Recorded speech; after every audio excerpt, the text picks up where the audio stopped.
नमस्कार।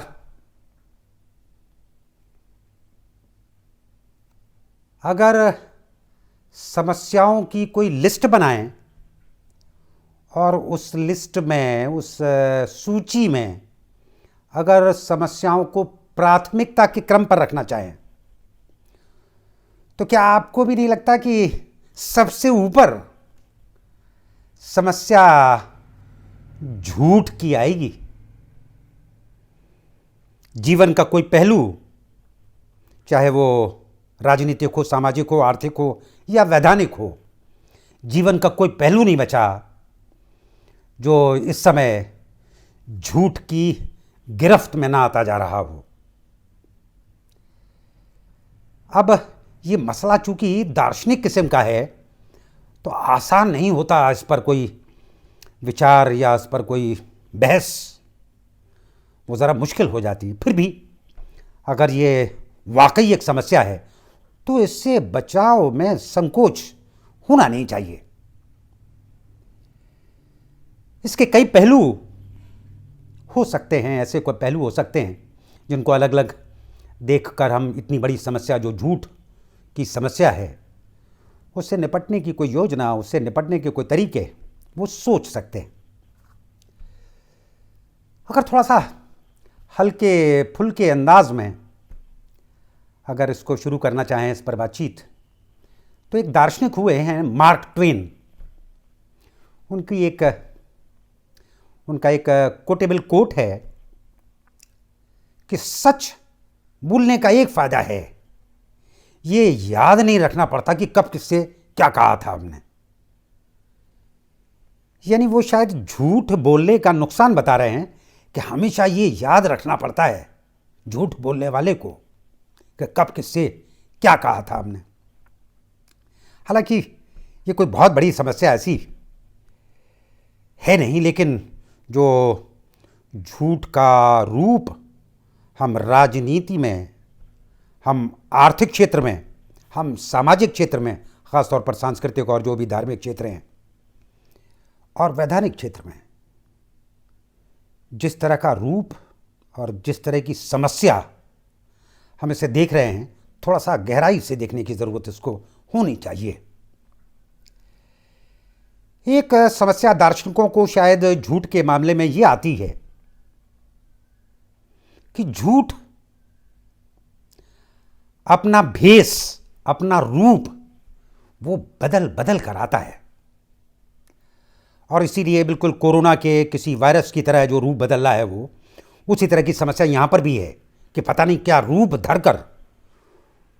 वो हमारे सामने आए, और उस पर पहले से सोचा हुआ हमारा जो भी मॉड्यूल होता है, पहले से सोचा हुआ हमारा जो तर्क होता है, वो फिर काम का नहीं बचता। एक और दार्शनिक विमर्श, उसमें ये बात निकल कर आती है कि झूठ को तर्क से बड़ा डर लगता है। बड़ा बलवान है झूठ। झूठ से जो कुछ भी अर्जित किया जाता है,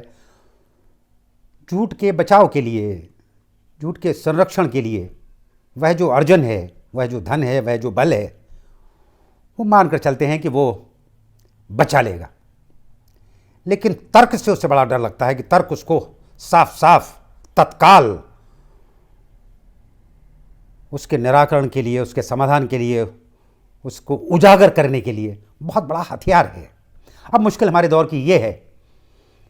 कि हम तर्क की बजाय हम आस्था हुई या विश्वास हुआ,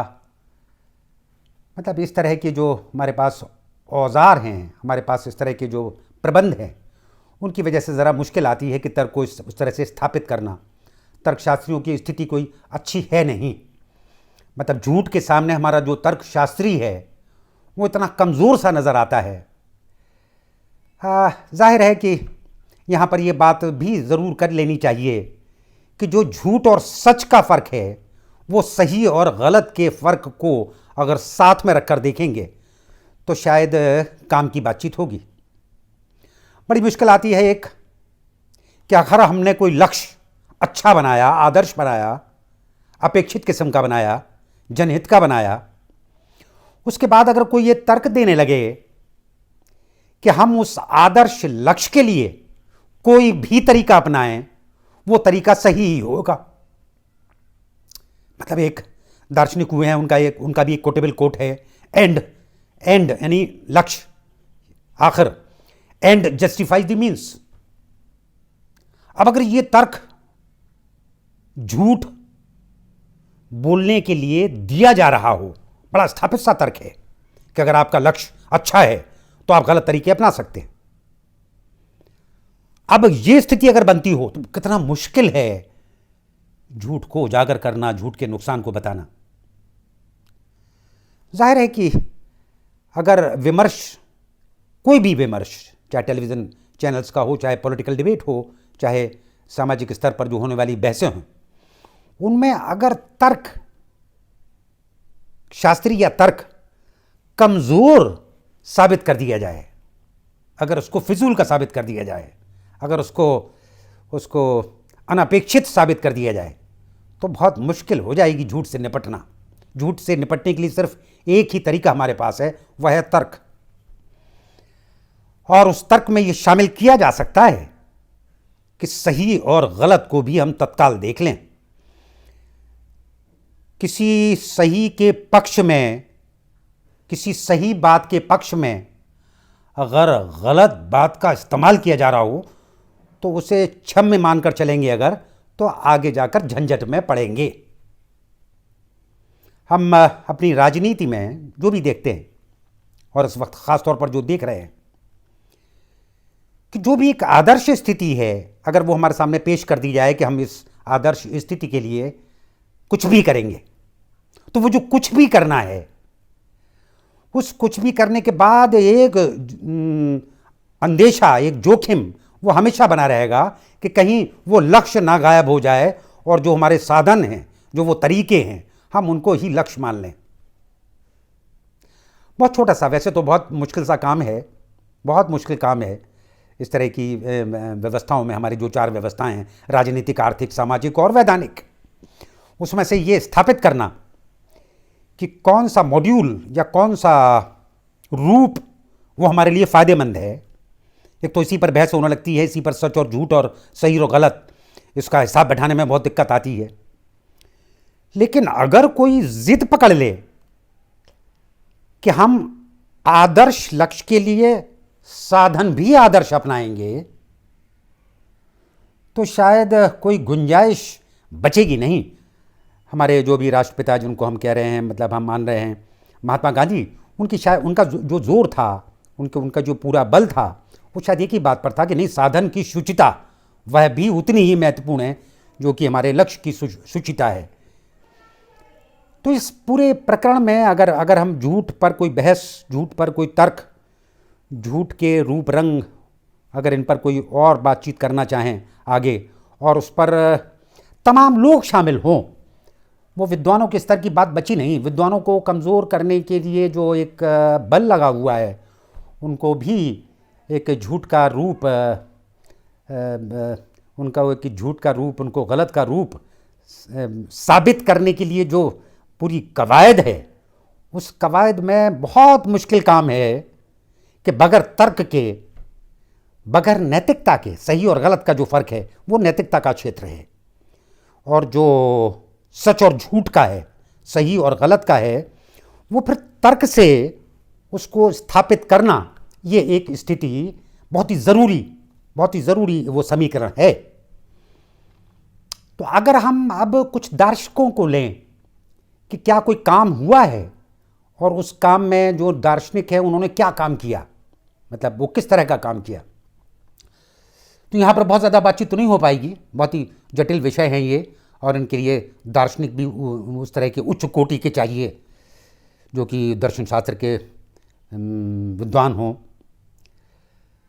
लेकिन एक शब्द डिक्शनरी में आता है,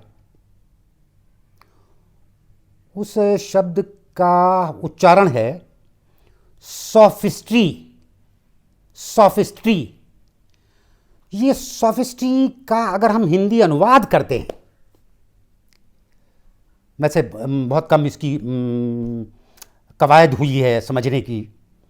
लेकिन हिंदी अनुवाद करते हैं तो वो है कुतर्क लेकिन सिर्फ कुतर्क नहीं है, एक ऐसा कुतर्क जिसका काउंटर, जिसको काटना बड़ा मुश्किल हो जाए, वो जो रूप धारण किए हुए होता है कुतर्क, जाहिर है कि वो अपने रूप में वह लक्ष्य रखता होगा, वह एक आदर्श लक्ष्य बनाकर सामने रखता होगा। जाहिर है कि ये मसला कुछ मैनेजमेंट टेक्नोलॉजी का भी है, कुछ फिलॉसफी का भी है, कुछ साइंस का भी है, कि हम जब कोई तर्क दे रहे हैं तो हमारे पास एक ही तरीका है, हम कुछ एविडेंस दें, हम कुछ सबूत दें, लेकिन अकेले इससे काम चलता नहीं। जो भी तर्क रख रहा है वो कुछ एसम्पशंस, कुछ अवधारणाओं पर, कुछ पहले से मानी हुई मान्यताओं पर वो फिर उसको आगे लेके चलता है। इसलिए अच्छे जो वकीलों को, अच्छे तर्कशास्त्रियों को कुछ लोग ये सुझाव देते हैं कि भाई ये भी ख्याल रखिए कि जो मान्यता है, जिस आधार पर वो गढ़ रहा है, जिस आधार पर वो एविडेंस ला रहा है, उस आधार को भी एक बार चैलेंज कर दीजिए, उसको कम से कम उसको एड्रेस करके, उस पर नज़र मार के कि भाई कहीं वो एसम्पशन में ही तो गड़बड़ी नहीं है। अगर सत्य से साक्षात्कार के लिए या भगवान से साक्षात्कार के लिए कोई दावा कर रहा हो तो ये देख लेना जरूरी है कि भाई उसका ये लक्ष्य, उसका ये दावा वो विश्वसनीय है या नहीं। अगर हम ये भूल गए और फिर हम उसके साथ अगर चल पड़ते हैं ईश्वर से साक्षात्कार के लिए, तो हो सकता है कि हमें वो कहीं का कहीं भी ले जाए और वो बहुत बात तक हमें समझ में ना आ पाए कि भाई गड़बड़ कहाँ हुई। बहरहाल ये बहुत ही जटिल और बहुत वैसे मसले हैं, वैसे स्थितियां हैं, जिन स्थितियों में ऐसे सार्वजनिक तौर पर बातचीत करके ये संभव नहीं है कि कोई भी डिक्लेयर कर सके कि ये बात सही है, ये बात गलत है। बहुत एक और साहित्यकार हुए हैं, उनका नाम है रावी, उन्होंने बड़ी अच्छी बात कही। उनके एक रचना में है ये, उनका एक पात्र कहता है कि सत्य क्या है इसे सार्वजनिक सभा भवनों में घोषित नहीं किया जा सकता। आओ चलें सत्य की सकरी कोठरी में चलें, सत्य की सकरी कोठरी में चलें, वहां हम तुम मिलकर सत्य पर सही का निशान लगाएंगे। यानी जाहिर है कि ये हमें बताता है कि ये हमें प्रेरित कर रहा है इस तरह की बातचीत कि बगैर बहस के, बगैर सोच विचार के, बगैर विमर्श के इसे हम काउंटर नहीं कर सकते। हमें कोई ना कोई मॉड्यूल, कोई ना कोई पाठ वो बनाना होगा, और अगर पहले से बना हुआ नहीं है तो कोई हताशा या निराशा की स्थिति है नहीं। जब भी कोई नई समस्या आती है, जब भी कोई नई समस्या आती है तो उस समस्या के समाधान के लिए नए प्रकार से ही सोचा जाता है। कोरोना की समस्या है, पहले हमारे पास कोई भी मॉड्यूल नहीं, हमारे पास कोई भी ज्ञान नहीं, उसका अज्ञान, हमारी अज्ञानता जो है इस वक्त साफ साफ बिल्कुल नग्न